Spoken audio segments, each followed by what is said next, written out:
Yes, we are live. Whoop whoop. All right. Good evening, everybody. Hey, Dad, how you doing? Okay, I can take this hot stuff off, right, Val? Whoa. Hey, Val. Just for you. Oh no. Oh no. Yeah, I'm in my. I am in my tutu. Let me see if I can move this for you. I have Oh my a tie. God. A You are tie. My, looking fine. Just uh-huh. glad you were in the pants. I told everyone I wasn't sure what you'd be Yeah, wearing. I have a pink hat. So I got my pink hat on. Camouflage. So we're good to go. Oh my God. Oh my Oh, God. it's too hot for all That is that. So that is funny. Ah, let's see. I got you, so Chris. I cannot see a chat because I'm on the tablet. So if there's anything for me, you'll have to let me know. Okay. So I'll tell you who's in. Tonight we have Sly Dad, Chris, Ray. And when I say Chris, we're talking about MD95 TSI, and Yes. Bill, dronologist. All And right. they're in now. The Canadian Drone Network has just come in. Great. Hey Outdoor guys. adventurers and traveling. All right. Okay. And Crystal just came in. Bob can't see the live chat, so guys, we're just gonna make sure if you have something you need me to ask, that you put a couple question marks or something before it and after it, so I know exactly that you need Bob to get that message. I'm saying that before RC diversion comes on. Oh yeah. Let's see, we have Kim. He says you look awesome. He hasn't seen what you're wearing. Oh, Kim, let me get up here, sir. Let me rearrange the camera here, Kim. I'm not going to show you what's under there, Kim, but I do have my tutu on. Ray, I am not telling everyone to get naked. And look, I got a pink hat, Kim. So so I got all ready, and this was I had my computer ready for a long time. And when me and Val got together, my computer decided it wasn't going to cooperate. So I am on my Right. tablet, just so you know, and I cannot see chat at this point, but I'm working on it as we speak. And we have Mr. Winky Head. Anthony's in here. Oh, great. And let's see, Drone Bum. Hi, Drone Bum. And of course, Chris. I said Chris. And I have dronologist. Let me just. Okay. Okay.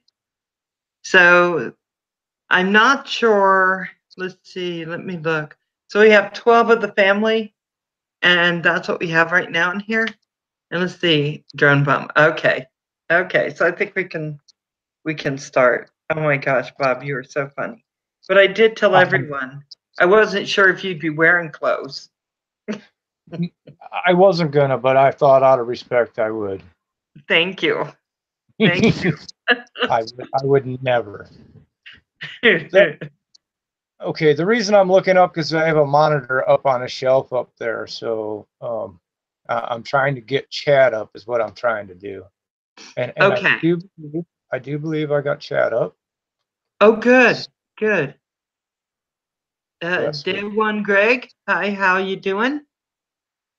Oh, Ed. Hey, Ed. How you doing, darling? Yes, I can see now. I'm up to Ed, so we're good. Yes. Okay, you got chat now. Very good. Hey, Yes. Brian. How you doing? Yeah, let me tell you, Bob's all dressed up. It's quite warm for what I have on. Um, it's kind of warm. I'll be honest. I think I could take my pants off underneath the tutu. You guys would never know, and it'd be cooler. No. Oh, Mo just came in. Hey, Mo. Hey Mo, I Oh my see Nathan gosh. likes drones. Hey, Nathan. How you doing, darling? Outdoor Adventures Traveling. Welcome. Bob is looking good tonight, Momo.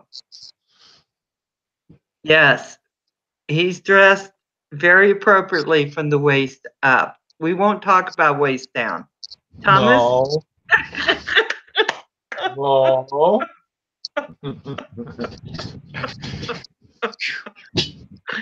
No. Hey, Thomas. Oh my gosh. Okay. Okay, let's see. Okay, I'm going to start off just by telling you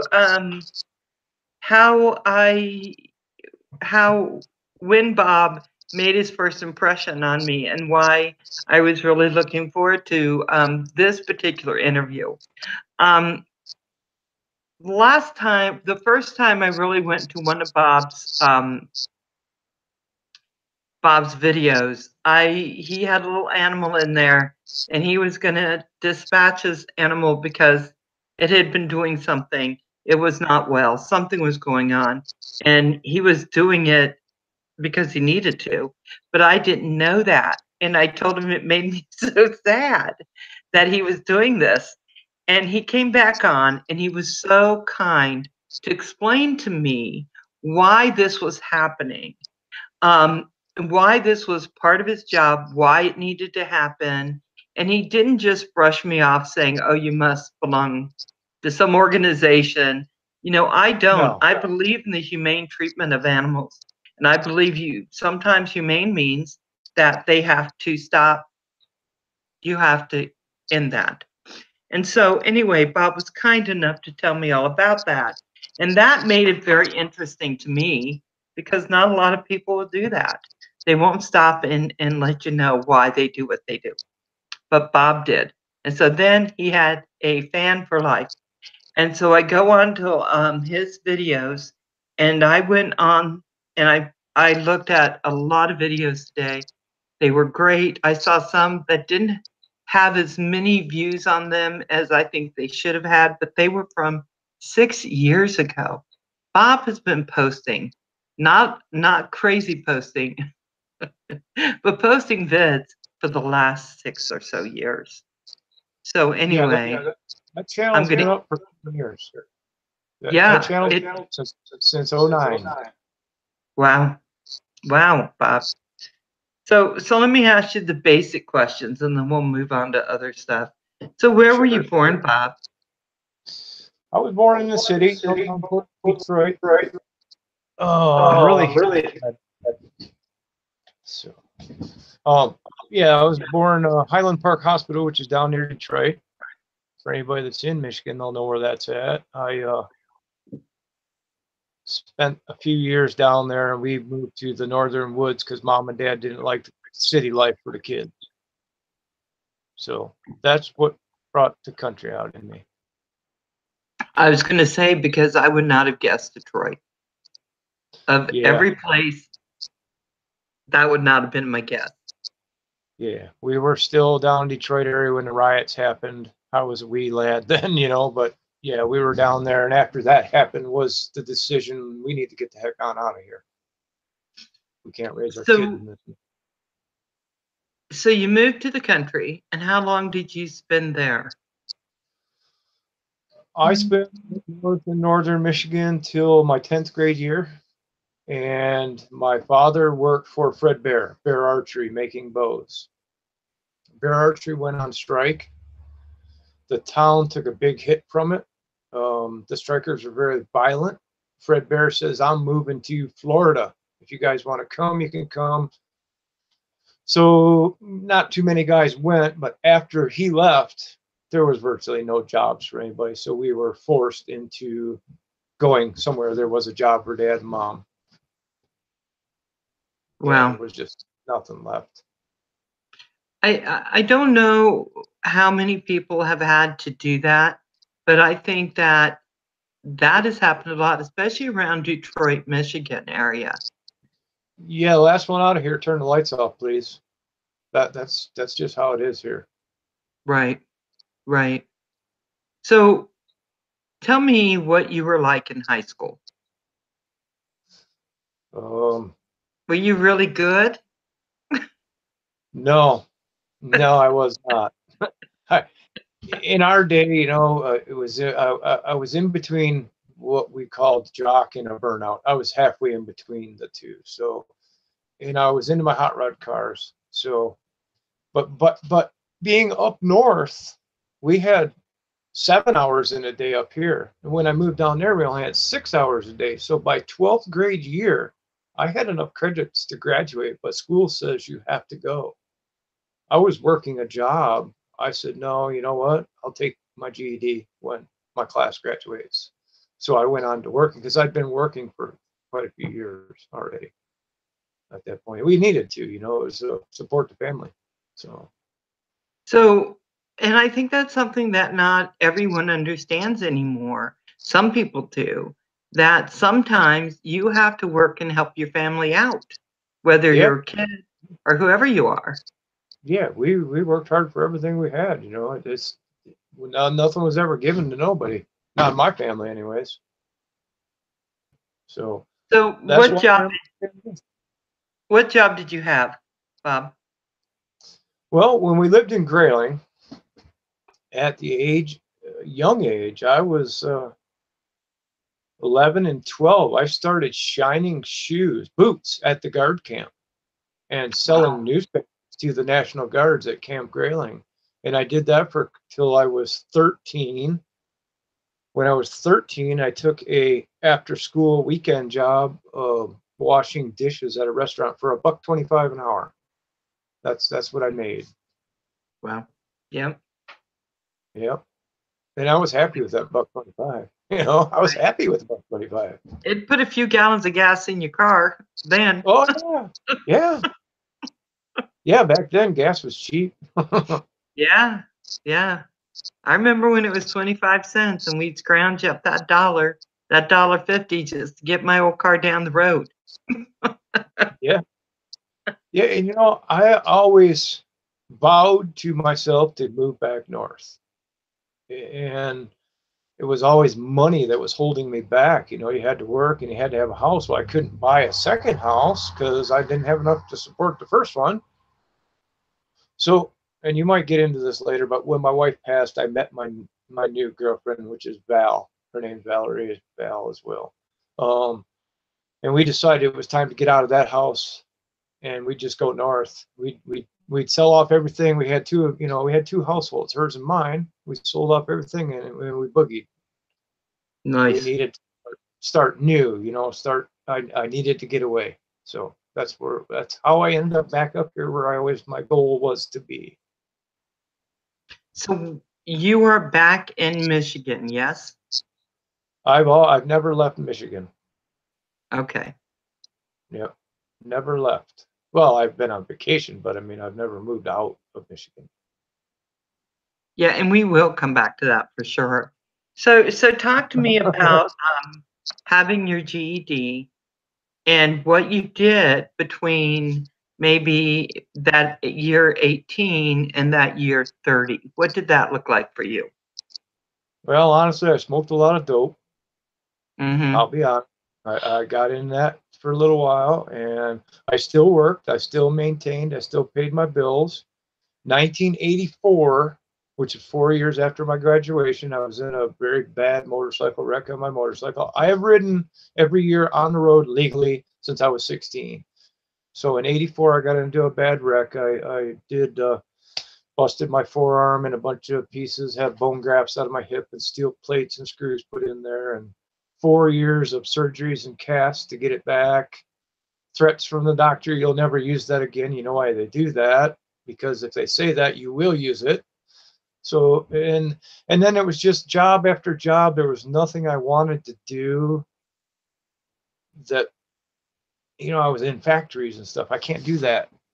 And finally, my brother and I decided that it was time to go out on our own. I'd been in construction for a long time. He was in construction, and we did a subcontracting roofing subcontract. They're asking you to stand up, Bob, before Wayne goes. Okay, Wayne likes it. Wayne likes it very much. Hey, Wayne.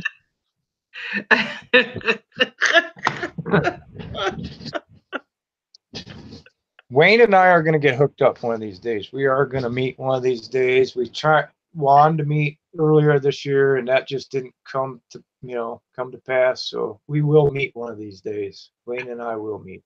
Yeah, it's harder. It's harder to even when you want to meet people sometimes to make all that scheduling work. Mo and I were lucky. We really were. It just happened, and we were able to do it, and so we did. For you too. Yeah. Yeah. Oh, Ray, laugh my ass off. Well done, Bob. So sorry. So sorry if I offended you. That was great, Bob. All right, guys, I'm leaving now. Okay, bye, Wayne. See you, Wayne. Great fashion sense, Bob. He does have a very good fashion sense. Oh, come on now. I got a 80s leather tie on. Nice. It's very hot, very hot. This is my motorcycle vest, so that could go away. That might be why it's so hot in here. Oops. See, I told you, you never know what's going to go on with. Hey, Carpenter Rick. How you doing, Rick? So you and your brother decided you had to get out, and it was time to leave and to move on. Yeah, it was time for us to quit working for everybody else and making them money and make our own money. So that's what we did, and we did that for 25 years together. And then what were you doing? Roofers. We're roofers. Oh, yeah. That's a tough job. Yeah, and we did 25 years. It took a toll on our bodies, and one day my brother says, hey, we need to get out of this. It's just killing both of us. So we did. We got out. He sold off the equipment, and he bought a landscape business, which at that point now I'm moving up north. So when we checked out of that, I moved north. So he did the landscape business thinking that was going to be easier, and well, we all know landscaping is no easier than roofing. It is not easy. It is not easier. It's I could see him thinking that. Yeah, he thought he'd have crews and they'd do a lot of work, but you can't never count on anybody else to do things the way you want it done. That's the problem. And getting people to work that are dependable. They all want a paycheck, but they don't want to come to work. Right. Bye, John. I just saw RC diversions in here. Oh, John. I'm getting naked a little at a time. It's slowly happening, guys. I told you it might happen. Uh-oh. I said it could happen. It's not my fault. Yeah. I warned y'all. Very, very hot. I didn't turn any AC on today, so it's very hot in here. It's humid as ever out. It's been raining all day. Oh. So okay, so then you've been in this situation 25 years, and in that 25 years, somewhere in there, you got married, right? How old were you when you married?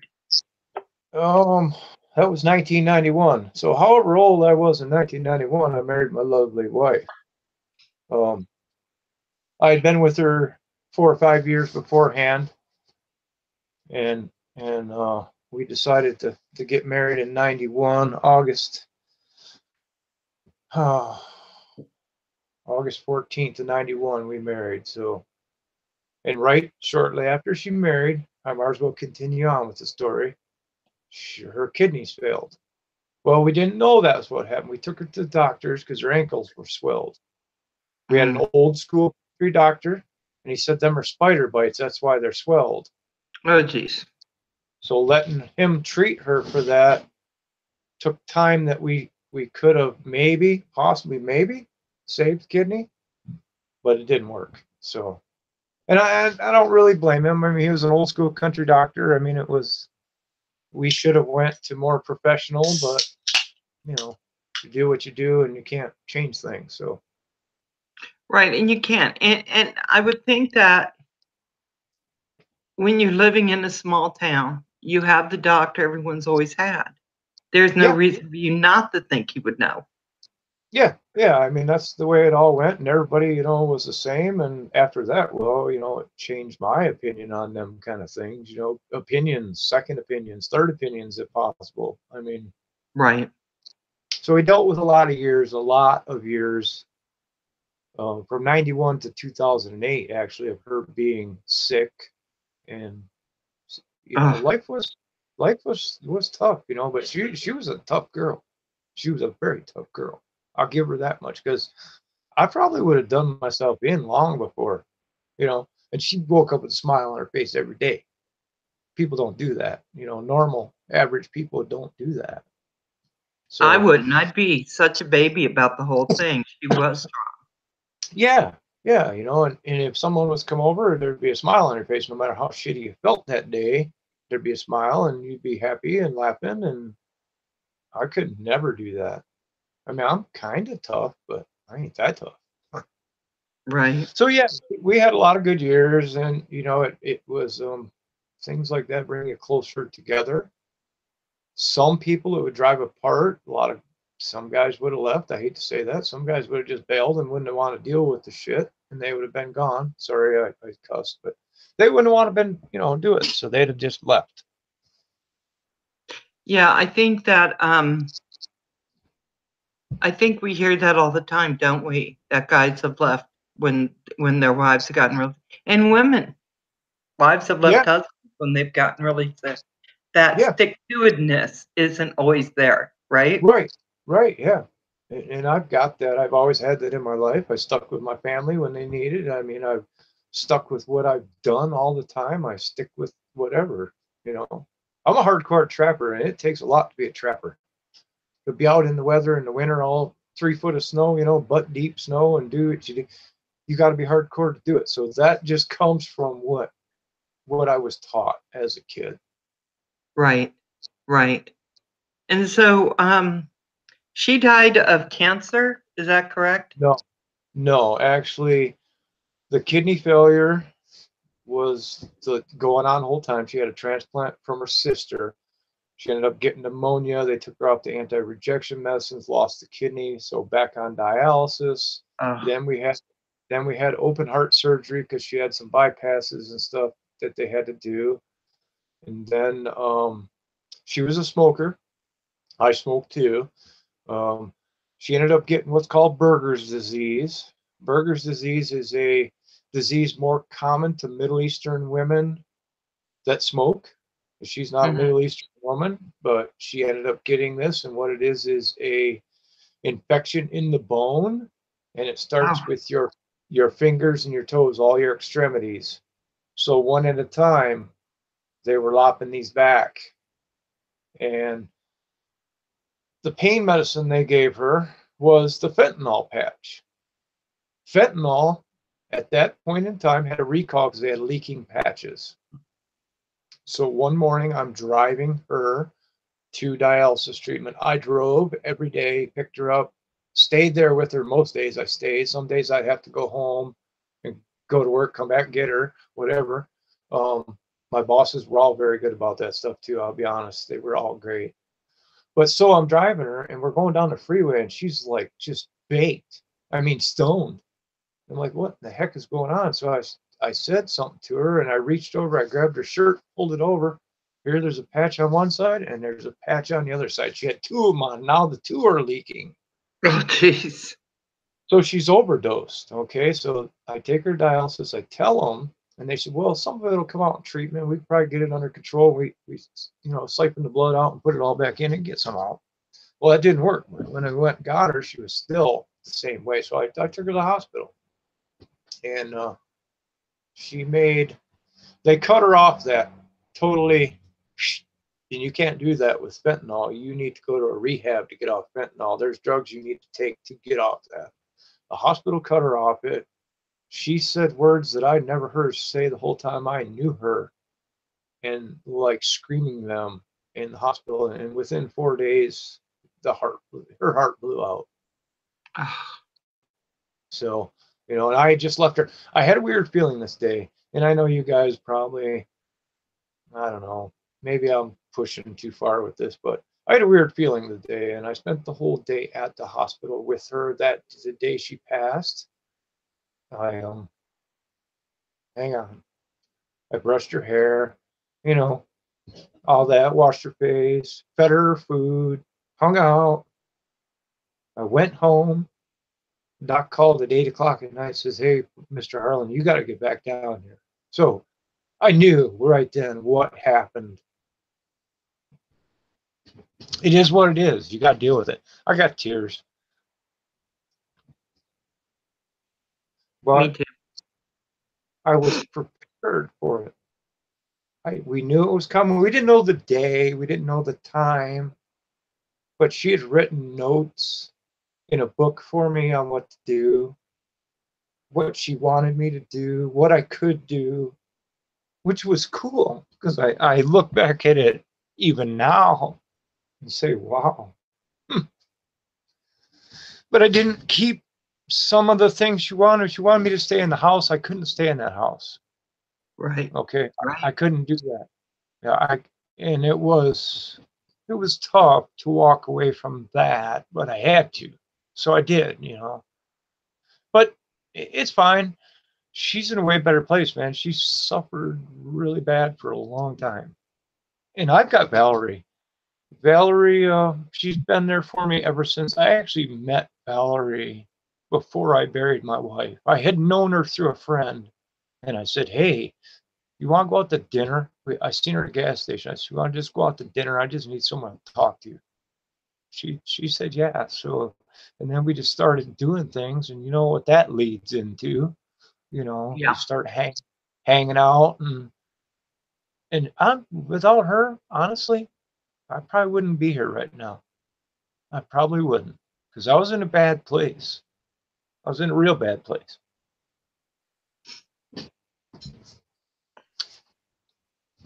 Okay. So, it's hard to go from that, but I'm going to push through This because shirt I have on, this shirt I have on was my funeral shirt. This oh, is what her favorite color. I was dressed in pink. I rode my motorcycle in pink nice. Very in the nice. funeral.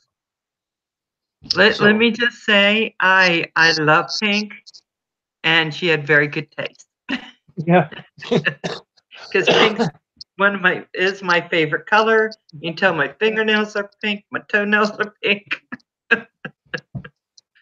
I, we all have tough things in life, and it was just one of them tough things that you're dealt that's supposed to make you stronger. It's either making you or going to break you, and that's how life is. I think that's very true. That's very true. It does. It Yeah. makes you or it breaks you. And when we lose those people that we love so much, it's hard. It is so Oh hard. yeah, yeah. I mean, I even went to the extreme of I couldn't sleep in the bedroom, so I put my bed out in the front room. I slept in there, and I went in the bedroom. Me and my brother Kenny, he's my closest brother. He's the next one down from me. There's four of us boys. We gutted that bedroom. I mean, right down to the studs and tore the insulation, everything out. We put new windows in there. I mean, we cut holes where there wasn't windows, put picture windows in, and built new closet. We did everything in that room because I had to change it, and it was therapy. That was therapy. Yes. Yes. I think sometimes when you replace everything, it Yeah, is. If that's what I did. if your I had heart's a broken, every time something happens where, I my kids get really worried because I put in my I'll show you. See my French doors there? yep. Okay. I never put in French doors, but my That's son got ready to leave for college, and I was so brokenhearted. He was leaving. It was hard for me. I knew he had to go. He was my yeah. last one. Next thing you know, I put a big hole in the wall. What are you doing, Mom? Stop it. No, I'm putting French doors in. But it helped. It helped. That's the It thing. It helped. helps. Yeah. It Yeah. helps. What can you do? You have to do something. And this is when you lose people like this or things happen in your world. Sometimes that's all you have. So you and Yeah. Valerie got together Yeah. and We we stayed down at the other house for a little bit, but you know, my mom lived up front, my brother Ken lived next door. It was too much. You know, she ended up getting rid of her house, moving into mine, and we put mine up and we started selling our stuff so we could move. It was just there was a lot to do. You know, gave up my truck. I gave up everything. You know, she had a truck, so I gave up mine. I gave up my bed, brand new bed I just bought. I gave that up. I mean, everything that I had, pretty much, I walked away, got rid of, so we could go, and that's what we did. And I don't regret it at all. I love living where we're living. She didn't like it for the first bunch of years because we don't have a Best Buy. We don't have an ABC warehouse. We don't have a mall. We don't have a pet store. Right. She was used to all them things, you know, and she lived in a beach community. All right. It was on Lake Huron, and it was a beach community. It had a lot of residents that were just there for the summer for the beach, and they'd go home, and then it was nice and quiet town. So she missed that life for a long time, but now we go downstate, and she likes to get back here. She likes to get back up here away from that because it's too hectic. Everybody's really fast and drive fast, and everything's done fast, and here it's slower. So so yeah, then we got, you know, now she's used to it. You know, we found that, you know, there's towns we have to drive a little ways, but we get on the bike, and you know, I do a lot of bike riding. We get on the bike and we go. We might put 500 miles on in one day. So we go through a bunch of big towns that got ABC Warehouse or Best Buy or the what's the craft store, you know, where you go get all your knitting and sewing. Yeah, them ones. So all them, you know, we go to them because she quilts and she sews and she does all that stuff. You know, she don't knit or crochet, but she quilts and sews. She makes there's another thing. She's got a loom type of weaving thing she does, and she uses different hair from and they're not llamas, them other spitting things. I forget what they're called. They're like Alpacas? a llama. Yeah, she uses the alpaca stuff, and she does this. She makes this felt out of it, and she makes different stuff out of the alpaca stuff. Cool. You know, I quilt. I love quilting. I haven't had a lot of time lately, but it's just it does relieve stress. It gives you something to do where your thoughts can be clear. So Yeah, I think that's very cool. when she first met me, she made me this quilt, and it's like a short, like a shag stuff on the outside, and it's fleecy on the inside, but the thing's so thick. And I always used to tease her. I said, "That's how you trap me in bed. I put that thing on me, and I can't lift it to get back out. I'm like stuck underneath the heavy quilt." It's for winter. It's for winter, is what it is, you know. Because I have winter quilts in summer. Yeah, and that's, you know, because we burn only wood for our heat, so the house can be chilly sometimes if you got to get the fire going and stuff. So that's why she made that for us, and I've always burned wood.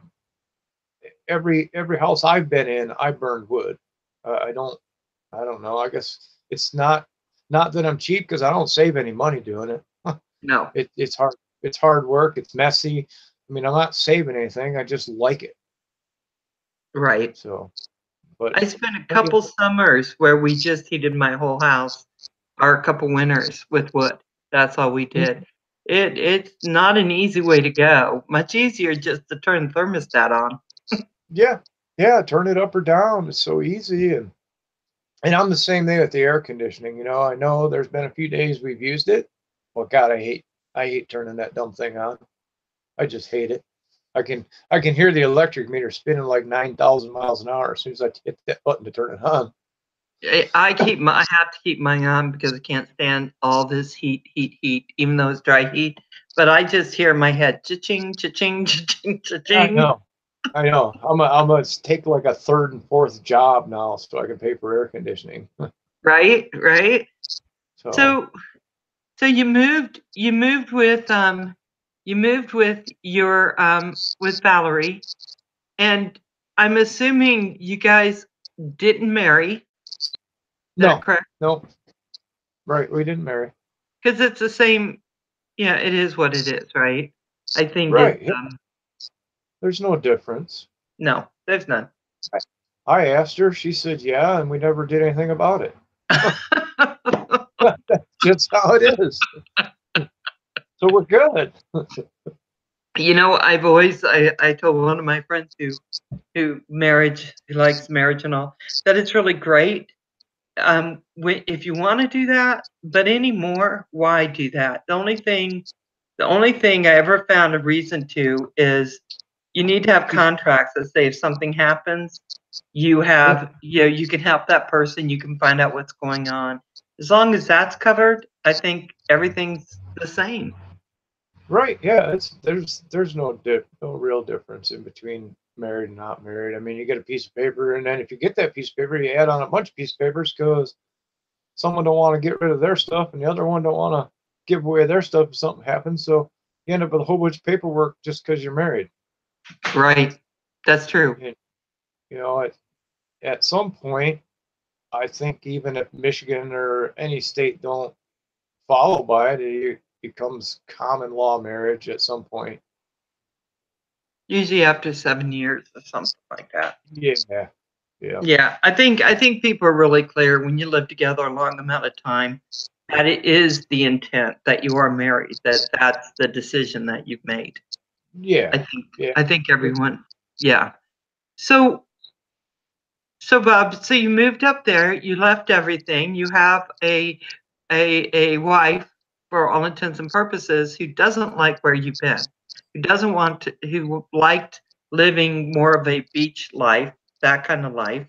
She moves up there. Now you're up there. Now what do you do? Well, she moved back down.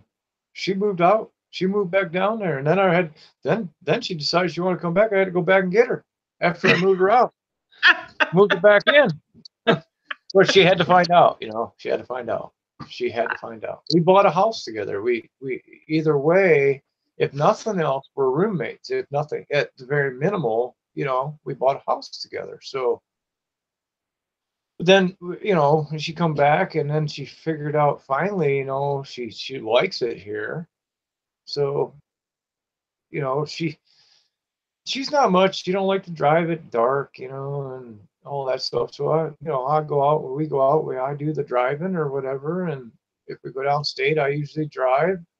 Um, just I don't know. She likes it, and we got our dog. She's done her bird rescue for many years. Many years we've done parrot rescue, and that's what Wow. one thing I wanted to say too was that, you know, a lot of people watch like my videos and see that I'm a trapper and that I Mhm. do that for a living. I'm a hunter and I'm a fisherman.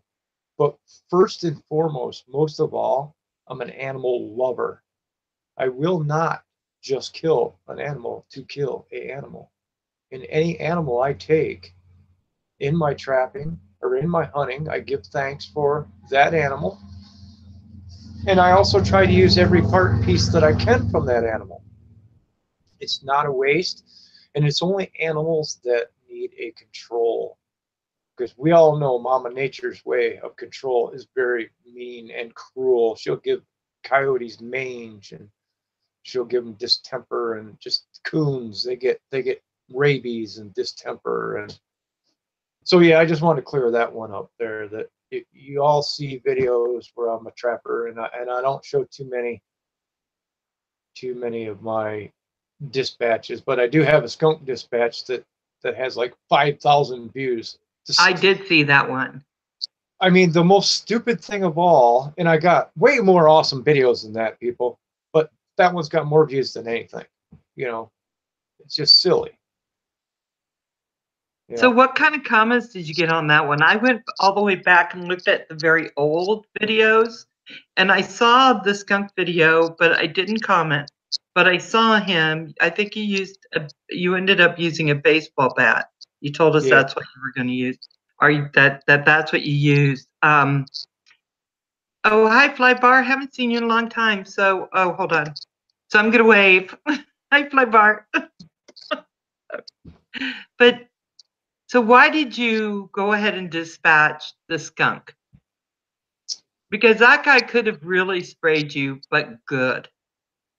Yeah, I've been sprayed by skunks before. I mean, it's kind of a shitty issue, really. I mean, it's a very bad thing. But no, that's I was trapping skunks because we had an issue with the skunks, and that's why he was dispatched.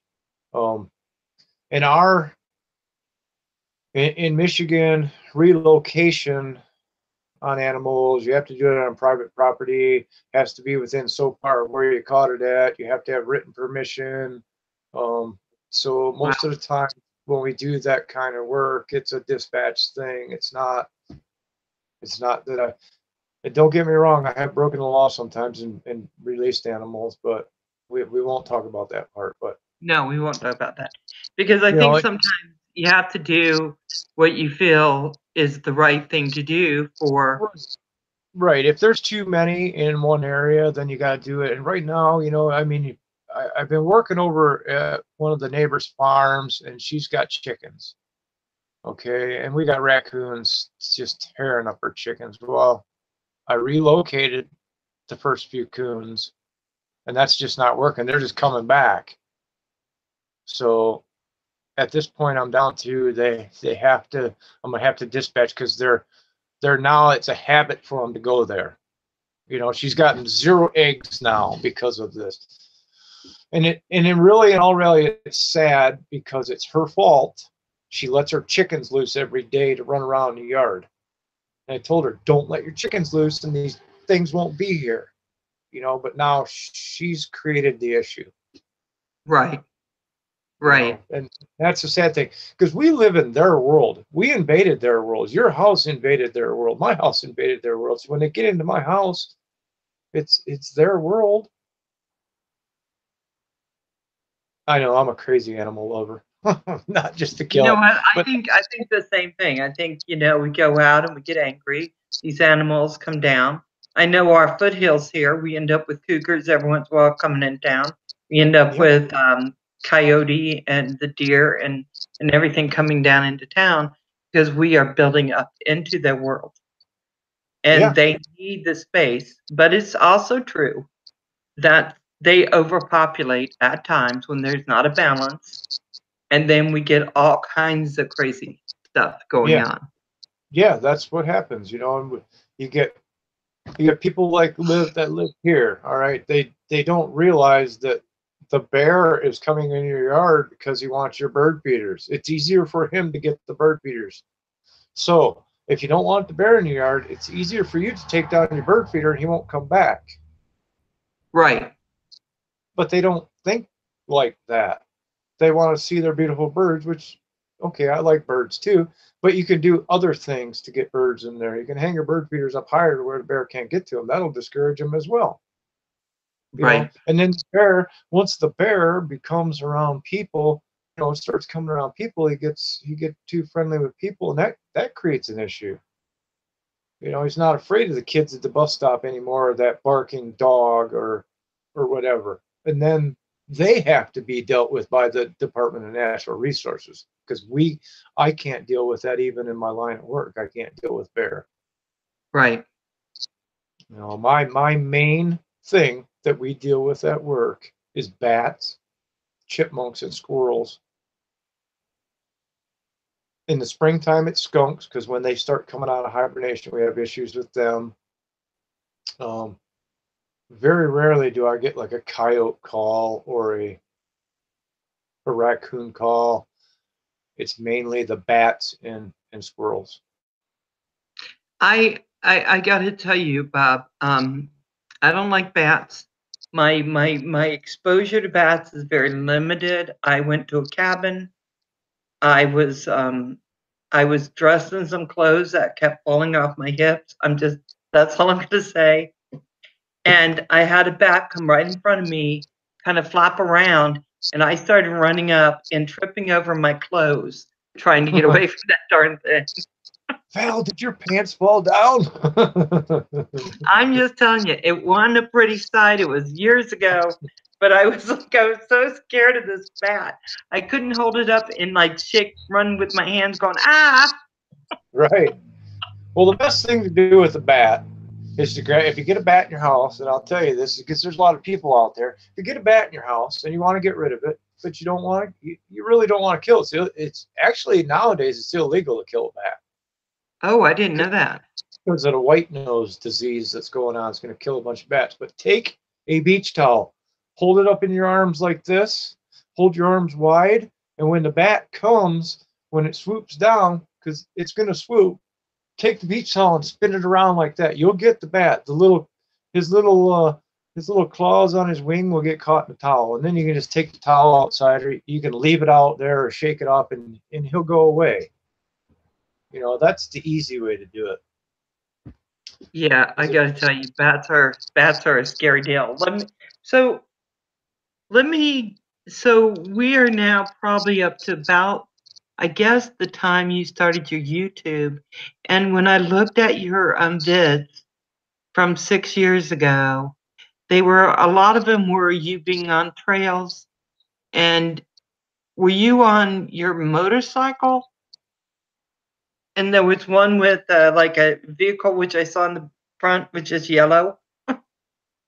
Yeah, so that's my dirt bikes. Now, I've ridden dirt bikes ever since I was a young lad too. I think I bought my first one when I was 13 with my money I worked shining boots at the guard camp. Wow. And so I've ridden them all my life too. I trail ride. I've got one motorcycle here in the garage that I've trail ridden that's on an off-road one, and I've put over 8,000 miles on that motorcycle in the trails. So that's a lot of trail miles, you know. And so yeah, I did that for a very long time. And the videos that you started seeing there probably were before I moved here and then after I moved here. And I rode really hard up until August of 2013. I was riding by myself. I would leave here. I'd tell Valerie, if I do my one loop, I will be 1 hour. If I do the two loops, I'll be 2 hours. So I would tell her an hour today, give or take, or 2 hours. So I left here, and I would think I was doing a 2 hour, and I was back home within the hour. Well, I was out on the trail, and there's a big long straightaway. I could get up to about 60, and it's got a nice sweeping right-hand turn. Well, a four-wheeler had went up the berm on the turn. When I got into the turn and I was into my lean, I was probably still doing close to 60, 50, 60 miles an hour at that point. I got caught in the rut from his tire. And that shot straight over that berm and into a tree that was bigger around than I am. I face planted the tree. The bike, nothing really happened to the bike because I hit the handlebar on this side on my left hand, hit, and it turned like that. So the bike went the other way. And I woke up, I don't know how long I was out, but I was out cold on the ground. I'm 20 miles in the trails away from my house. I woke up. There was a big puddle of gas under my bike. I recall things, but it's pretty fuzzy. I remember getting on my bike, and I remember riding for a while, and I come across some guys in the trail. I pulled up by them, and I told them that I'd been in an accident. I don't know what's wrong with me. They took my helmet off my head, and I didn't know from landing in the sand, but I didn't know, but my nostrils, my mouth, all that was packed full of sand. I mean, it was up in my gums. Oh, geez. I had no idea. My ears. They cleaned that up, and they said, "Well, you know, we'll get you. We'll ride out with you." And because I was riding, but I didn't. I knew where I was going, but I wasn't really aware. I was in shock, but I had adrenaline flowing. Right. And so we got back to where they were camping, which was probably about 5 more miles to my house from there. And I said, "You guys, I'll be all right. I'm good. I'll ride. I'll be home. You guys can go to your campground with your wives and stuff. I'll be good." And I got home. I put my bike up on the milk crate in the garage. I come in. I told Valerie, I said, "We're probably going to have to go to the hospital. I don't know what's wrong with me, but I'm sure there's something wrong with me. I hit a tree. I know my finger was broken in half right here because the clutch lever hit it, and it was like there was an extra knuckle. So I got to the hospital. Of course, I ate before I went. I had a couple smokes. Jeez. They don't allow you to do that. They're not going to feed you. I'm going to be starving to death. And so we got to the hospital. I got into the, they did CAT scans.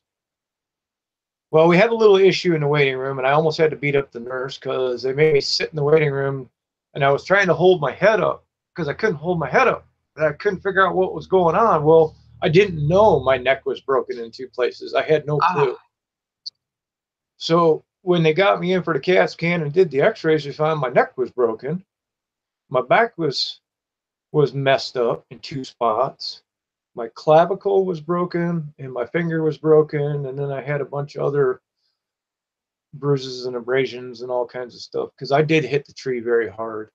And what happened too is I have these headaches every day of my life now, and it's from the impact of my head on there. Oh, I forget what they have a name for it, but the impact of my head. And I told the doctor, I said, when I shake my head, I think my brain's moving. That's what it feels like. And they have a name for what that is, but I forget what. Some stuff was torn. So yeah, that's what I ended up with there from riding my dirt bike. And I figured that was 2013. At that point, I figured when I heal up, I'm pretty much done riding the dirt bikes because it's, for me, it's idle and wide open. There's two speeds, and I can't do that. I don't ride my road bike that way. I don't drive my vehicle that way, but when I'm in the trail, that's how I ride. And I'd always ridden, if you've seen any of the videos, I'd ride with my brother and his wife, and there was a bunch of us that rode. So yeah, I gave that up, and I still have my one, but I haven't ridden it in a couple of years because I can't. My back is messed up. My neck is messed up. I can't do it anymore. So, but I bought that bike new, and I can't bring myself to sell it. I don't know. I might just keep it and frame it or something. I don't know. I really don't know. But it's part of my past, you know. But we still ride the road, and I mean, I put 5,000 miles on the road bike in a couple of months here, just riding Michigan without leaving our state, you know. And well, the thing that surprises me is I'm going to say you're probably just kind of hard-headed a little bit because let me say why I'm saying that. It's not, you know, it's not putting you down, but when that happens to somebody, they don't always get back on the bike. Oh, I rode after. Yeah. I rode the dirt bike afterwards. You got on it, and then not only that, you're on a road bike, and you just keep living your life on your terms, no matter what it does to you. Oh yeah, yeah. There's life videos. Been terribly kind. Yeah, I've got videos after 2013 of me on that bike. That was the first thing I did when they took my neck brace off, was to get on that bike and ride it, because I'm not going to be scared of it. You know, I'm not going to let it win type of deal. But I did sell. Well, there's a difference. The one I have in the garage is a 4-stroke on-off road bike. The ones I rode, the ones I got in an accident on were faster bikes. They were the 2-stroke, like you'd see in motocross. All them bikes I sold right away. I sold them. I got rid of them.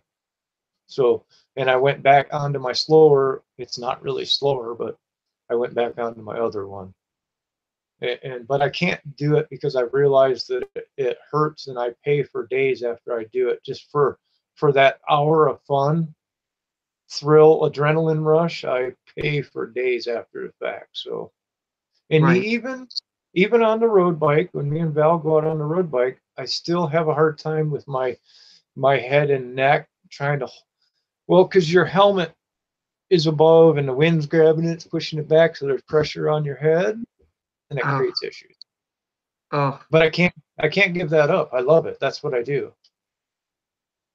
Yeah, when I was looking through all of your videos, the two things I noticed that were really prominent was your love of animals. You have animals all throughout, and some of it's trapping and everything, and motorcycles.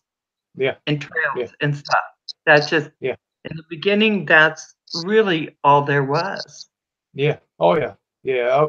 Animals have always been one of my things too. I've had about every kind of pet you can imagine. I have had multiple times. So, right now I have the three bearded dragons, um, four German shepherds, A turtle. the tortoises. Yes, we have sulcata tortoise, which sulcata tortoise. If you don't know a sulcata tortoise, they get about 3 foot in diameter. Um, they get huge. So eventually, at some point, they get their own little heated house outdoors. I Wow. have a Russian tortoise, which they just get about this big around. She's as big as she's gonna get. Um, and we have other things. Val. Sorry, I didn't mean to say Al. Val is an animal freak. I was putting animal and Val together, so it come out Al, but she's an animal lover too. She's not really keen on my trapping, but she has been making the hats. We make the hats out of the mountain man style hats out of my furs, because fur is not worth a lot of money these days. The only No. way it's worth it is if you make something out of it, and I won't let something go to waste. So Right. that's what she decided to do, was make the hats, and they're 350, 450 piece. So in the long So, run, so let me ask you a question. So, have you not had children then, as it always? right? Yeah, no kids. Yep. When we first got married, she got sick and wasn't able to have kids. So Right. kids were out of the question. Valerie does have two boys, and don't ask me their ages because they're like 30 and 20 something. But Yeah, her once you get up there, it's hard to know. yeah, her youngest is he is now a high functioning autistic. Um, Nathan is his name, but he actually ended up getting a driver's license. He got a truck driver's license. Oh, He's done things that, you know, she had to frickin' chew his food when he was a baby. He couldn't even do that. I mean, she's taught him everything he knows and how to do it. So, kudos to him. It scares the shit out of us, but kudos to him. He's right. actually out. He's out west. He's actually working on a big horse ranch out. I don't know if it's Washington or Oregon now. I forget, but Wow, he's out in my area. yeah, yeah, and he's not. I don't know if you guys know anything about autism. Anything an autistic child or adult does, they do very well. They may not be able to do everything, but what they can do, they do very. If you give them a knife, you're going to have the sharpest knife. A knife and a sharpener, you're going to have the sharpest knife ever, forever. Right. So Right. anything he does the best. So I can imagine on the horse farm, he does the best that he can do. Oh yeah. Oh yeah. They'll never miss a day of work. They show up on time. They're where they Yeah, need to be. Yes. yeah, yeah. Yes. He's I've good. had a So lot of experience with the autistic spectrum. yeah, and her boys. I'm not going to say they don't like me, but I'm not the replacement for their dad. I never wanted to be, but I mean, I'm not their dad's replacement. I just want to be their friends. So I'm not gonna say they don't like me, but there's that thing there. I would Yeah. never be a stepdaddy. I'm just gonna be your friend. Right. That's how that is. Yeah. Yeah. I know exactly what you're saying. Um, okay, so now let's get into a little bit of your YouTube channel. Going past where it was, I watched one that was from just a year ago, and I really liked it. And it was called, well, one of them was called, I think it was Where You're Living Now, and I believe it was done with the Phantom because it Yep. looked like a Phantom. And then the other one I liked a lot. was the one where you called it, I think, Just Because. Was it my garden pond? No, it was, you had it go up, go out, come back in, then you split the picture with what it was seeing and what you were doing. So, and Oh, then yeah. you had it where you could see, I think it was a tablet in there where you Yeah. could see what that drone was actually seeing. It was so clear. Yeah. That was fascinating, Bob. That one is Was now my favorite. was that one called Picture in Picture in Picture? Maybe No, where I it was was just looking at the called tablet? Just Because. Okay, just because. Okay, the other one I did where you could see into the tablet was very cool. It's called Picture in Picture in Picture, which I'm looking into the tablet and you can see like 4 pictures. Well, pretty much infinite into the picture, but yeah. And you know what happened was we're gonna blame it because we like to blame everything on Dan Drone Worship. We're gonna blame it Oh all on yeah, him. yeah. Let's blame him. That is where I started to think differently about my channel because up until that point, my channel was video storage. For me, that's what it was. I wasn't there for views. I wasn't there for likes. I wasn't there for any of that stuff. So Dan, when I met Dan, things started changing. They started changing quickly. And I reached this, I think I had like 9 subs forever. And then all of a sudden I reached 100. And I did this little live stream when I reached 100, thanking everybody. And I was in my tree stand. I was hunting that day. I was bow hunting. I was up in a tree doing a live stream from a tree. But I never would have done the live stream without Dan because he invited me into one of his live streams. And that's where, because I'm not a camera person. I hate my picture take. I did. I hated my picture taking. I wouldn't be in videos. I would hide from that stuff. I would not talk on camera. And if you looked at my videos, you know there's a bunch of them where I never even talked. I You would have say, other people and one of them talking. And yeah, I just thought, you are just not going to have it. You are not going to be talking. Or yeah. yes, I absolutely got that in those beginning And years. and that's what Dan did was he kind of got me out of that shell. And Dan will always be a friend of mine. I don't care. Dan will always be a friend of mine because he did something for me that no one else could ever do. And in 50 years, no one could ever do. He did that for me. So yeah, when he invited me into that live stream, yeah, I was scared to death. I probably peed myself even. I don't know. But you know, it just and then it just kind of went from there. I got a little more brave and then I started to talk a little bit, and then you'll see me come on camera, and Yep. it had it was it wasn't like I was really shy because I wasn't really shy. I could meet you at a gas station, not know you, and talk to you for 3 hours standing at the gas station. I mean, so it wasn't that I was shy. It's just I didn't like being behind on the camera or talking to it. So Well, yeah, and I tell you, when we started getting all this technology, I think I've told this story before, but I had my mom get an iPad so she and I could talk because she was in Maryland. And I was missing my sister, I was missing her, and I'm out in Idaho.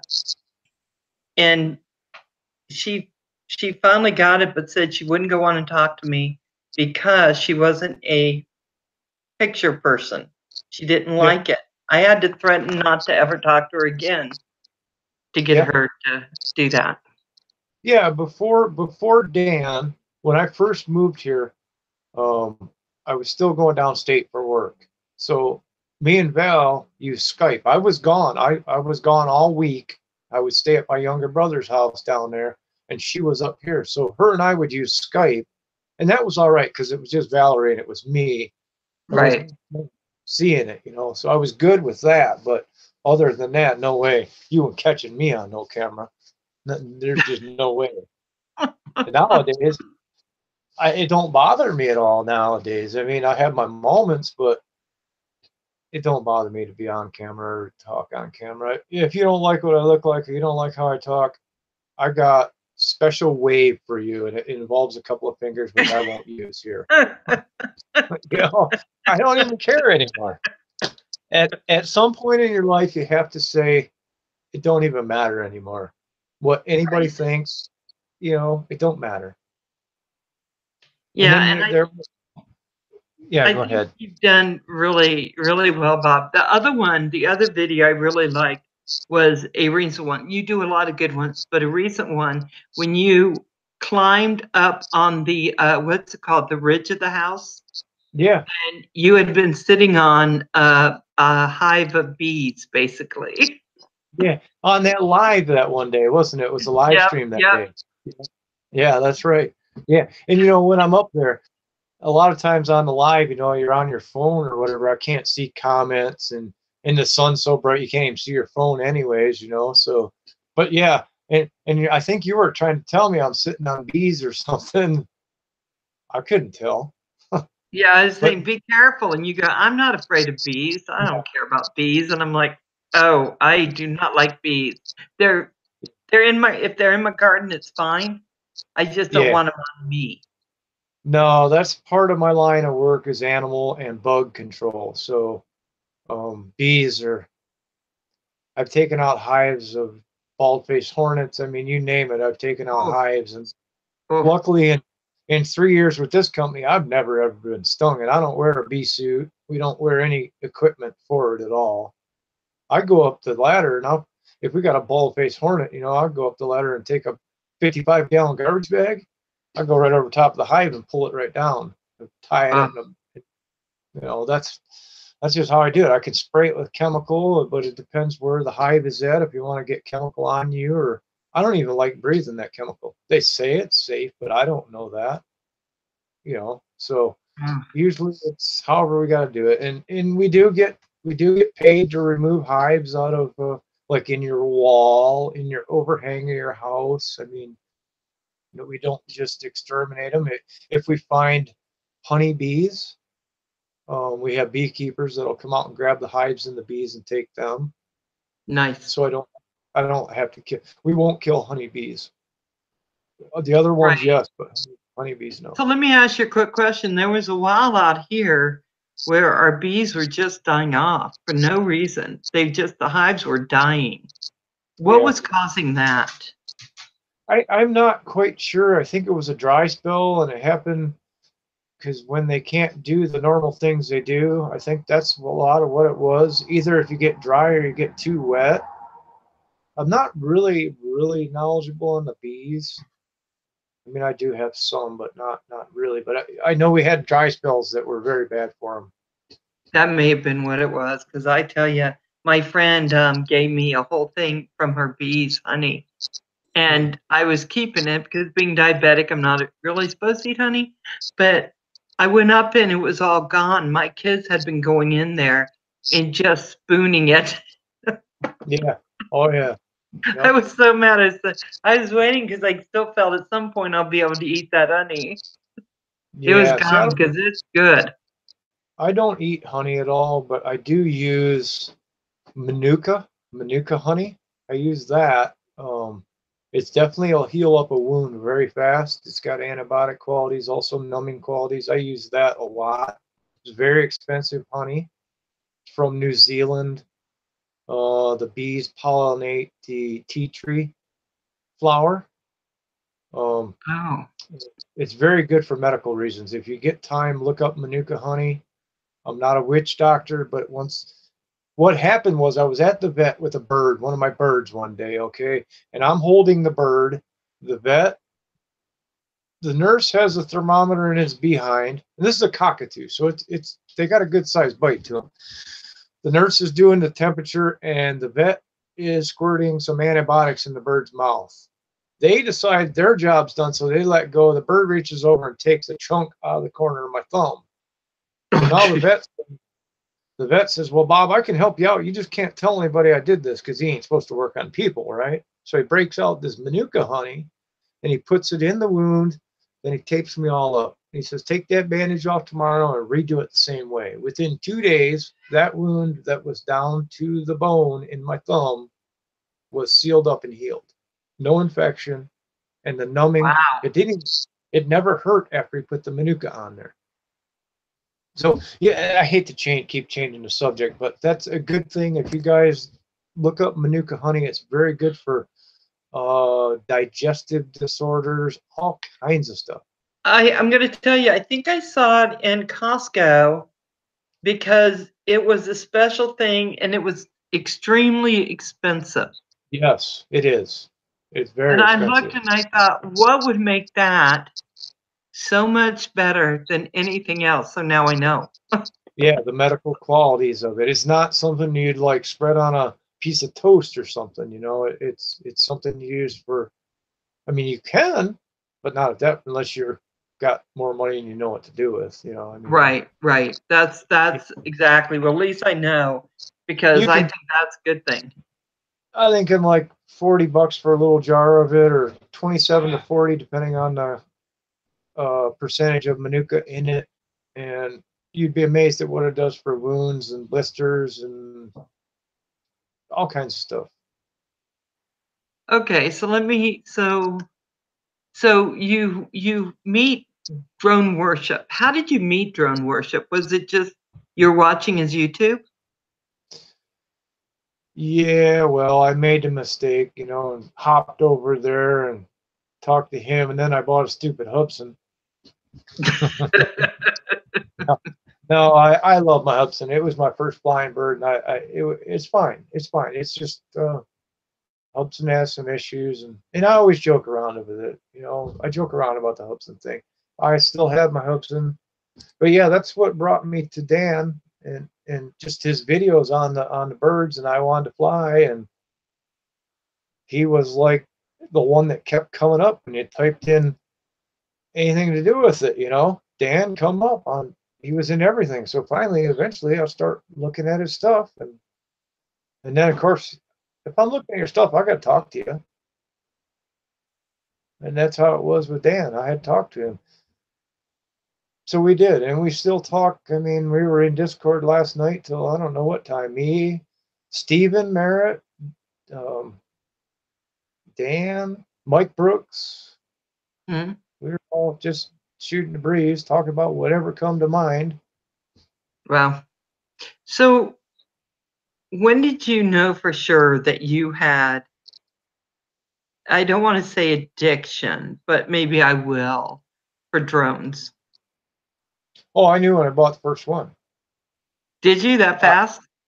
yeah, oh yeah. When I bought it and flew it, I knew, oh, this is all done. This is like buying guns for me, or any of my outdoor stuff. I mean, it just I get hooked on it, but I've always been into RC stuff, and I've always had RC ground vehicles, I've planes, helicopters. I've always had this stuff.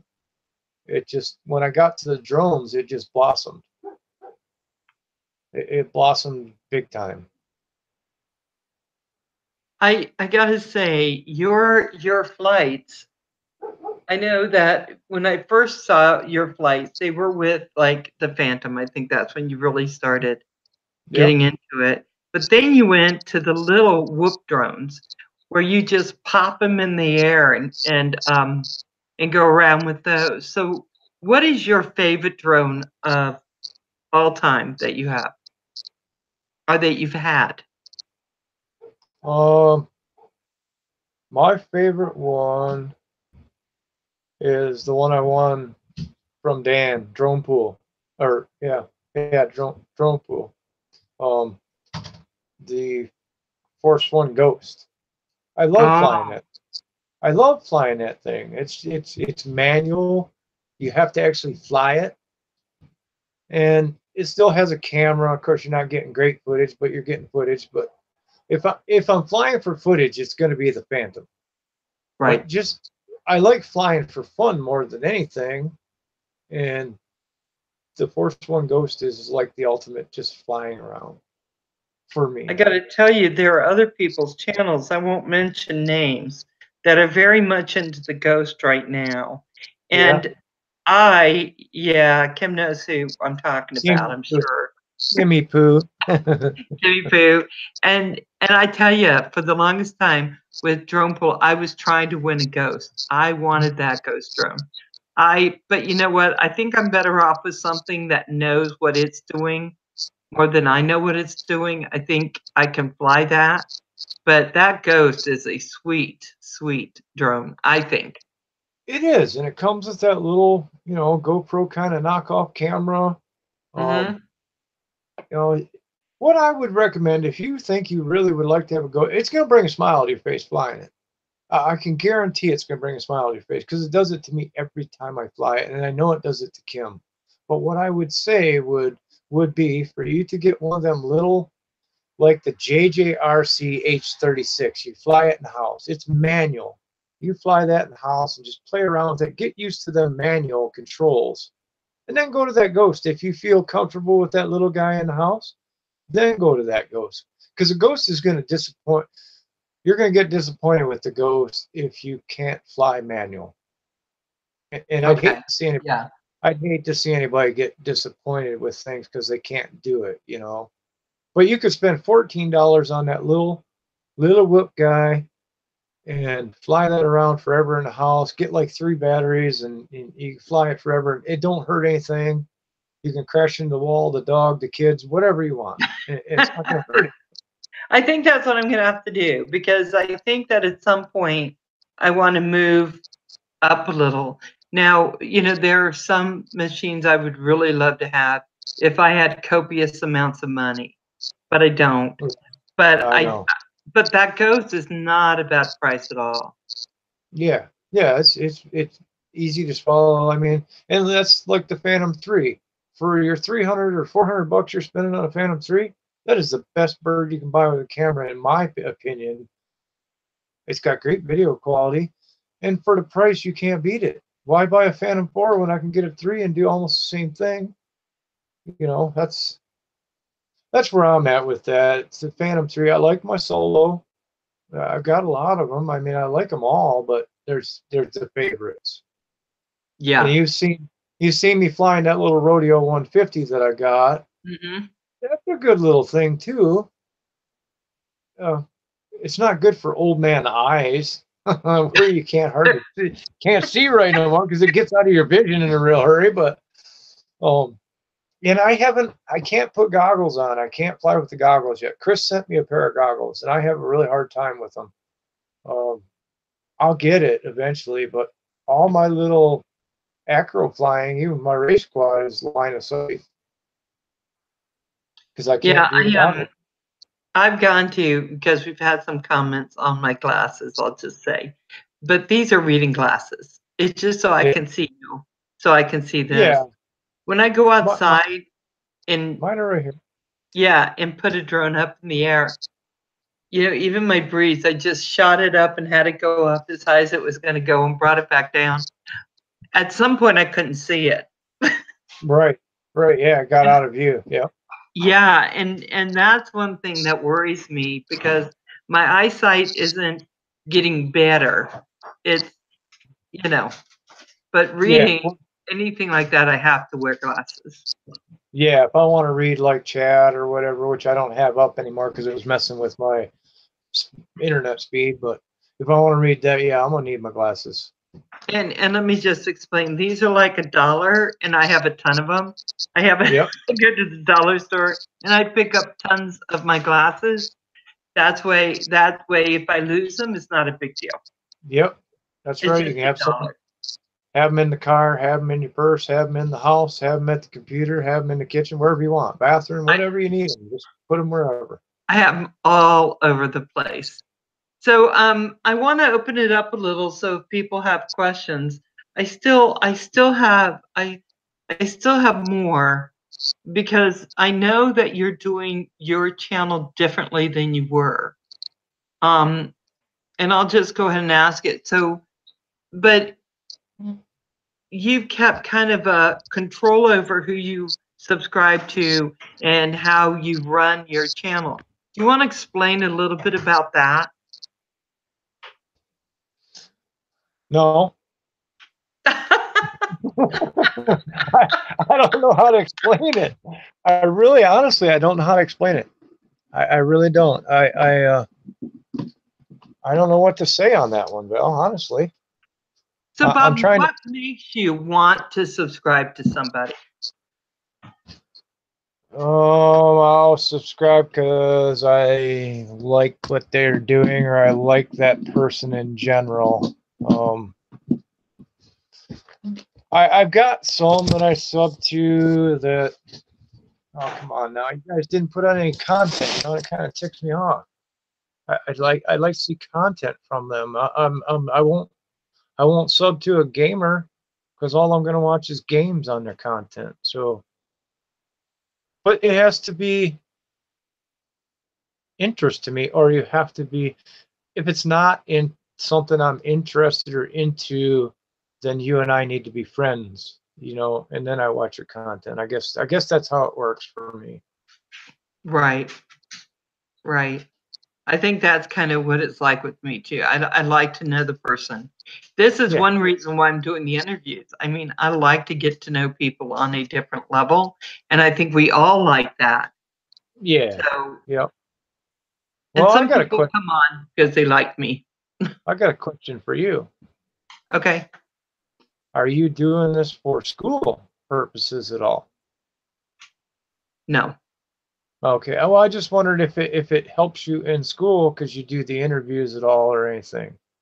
Right. What I've been, so for about 15, 16, 17, 18 now years, I've worked either with kids who were in the juvenile justice system and families who were tied up in legal stuff, or I worked with kids that were maybe pre-gang and stuff like that.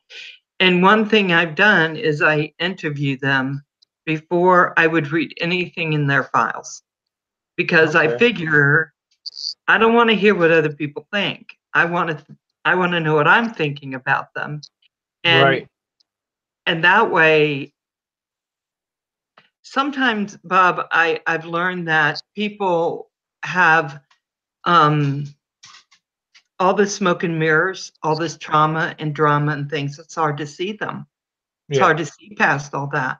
But if I interview people, which I've done for years, and talk to them just about where they're at, I can see past all the trauma and all that other stuff, get to where they are. You're still on here. I hear a kitty.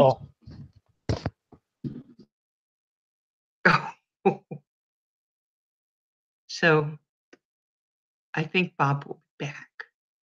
But I'll finish with that thought. So basically I would interview them, figure out what I really thought, get past all the smoke and mirrors, and then I could help them regardless of what they've done in their past. It just made it easier for me. So that's why. And I'm hoping we're going to get Bob back. But does anyone have any questions? I'm looking up here. I wanted to go live, but ran out of time. Oh. Did you put up who won, Eric? It wasn't me, because I looked at my answers. And Kelly, are you going on after this? I'm hoping Bob's coming back. What time are you going on, Kelly?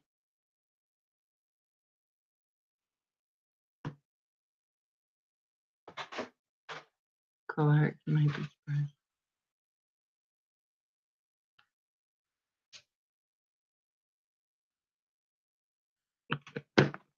Right, I am a winner. So what time, Kelly? Give me is it 9:30 or are you going on right at 9? Ranger, calm down, dog. Can you hear the tap, tap, tap of my little crazy dog? Oh, he's gone completely now. Oh, Bob. Where are you, Bob? Okay, I'm going to type something.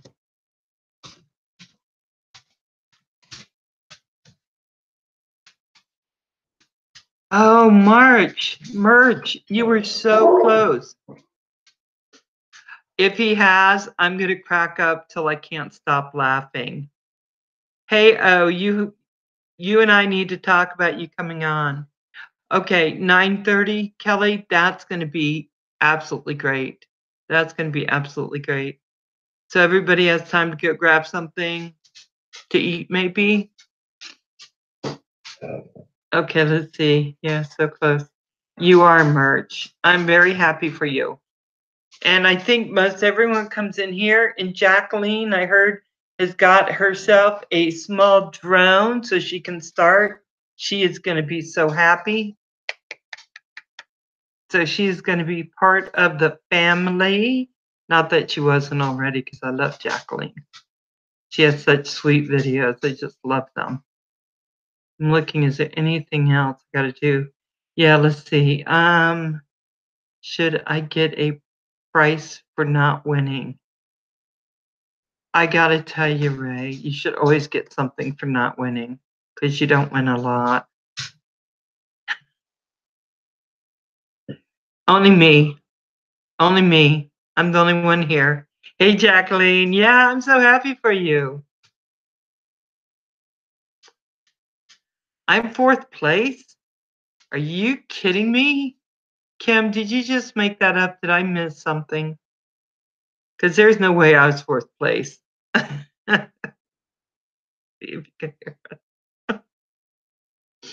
Okay, guys, can you see me? It won't let me back in. It won't. Here, I'll send you another link. It is.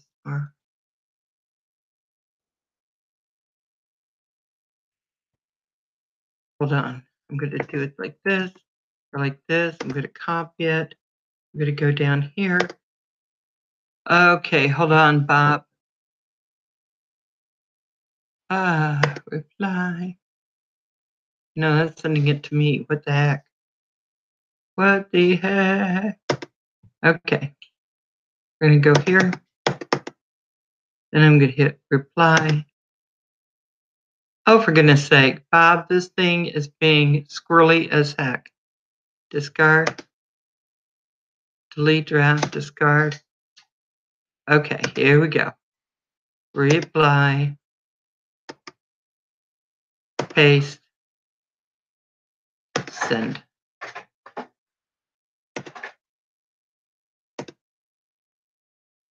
Okay.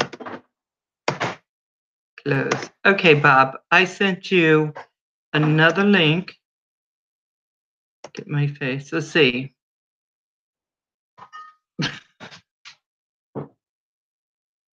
I'm trying. Can you guys see me? Am I here? I'm just gonna send it and I make it. I did. Okay, hold on. Okay, copy. I'm gonna end up with all kinds of people in this thing because you all do not behave. I sent that link out. I put it in there. Thank you. I put the link right there, Bob, for you.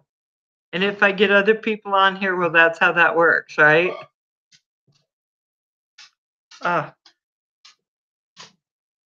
You see me, Scott? Thanks, Scott. As we need a ritual. Ed, what we talking about, baby? What we talking about? Okay, Bob, did you get it? Is it going to let you back in?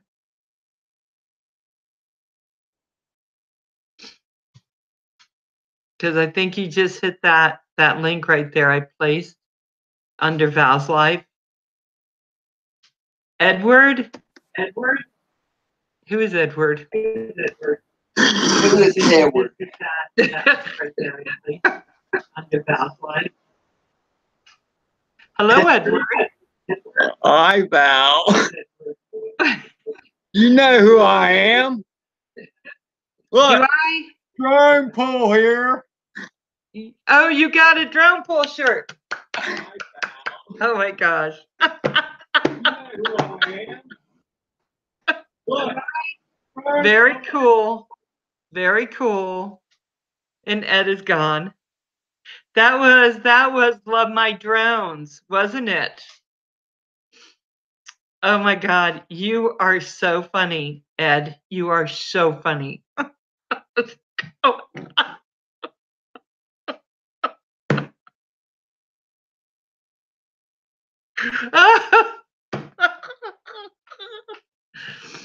So Bob, will it let you in or no? Let's see. Let me see if I can see Bob.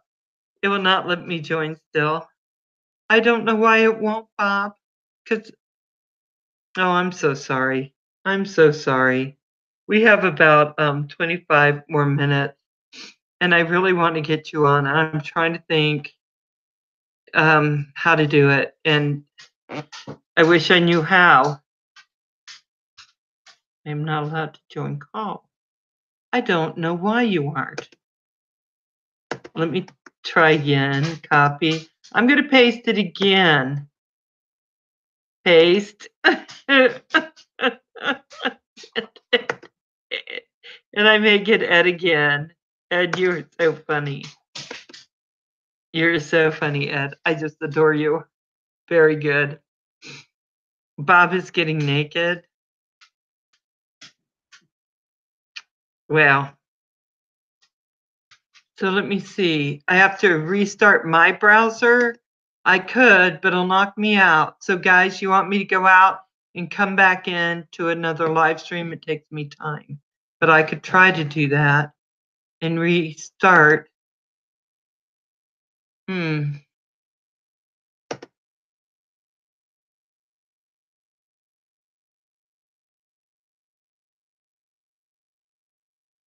Okay, guys, I'm going out and I'm restarting.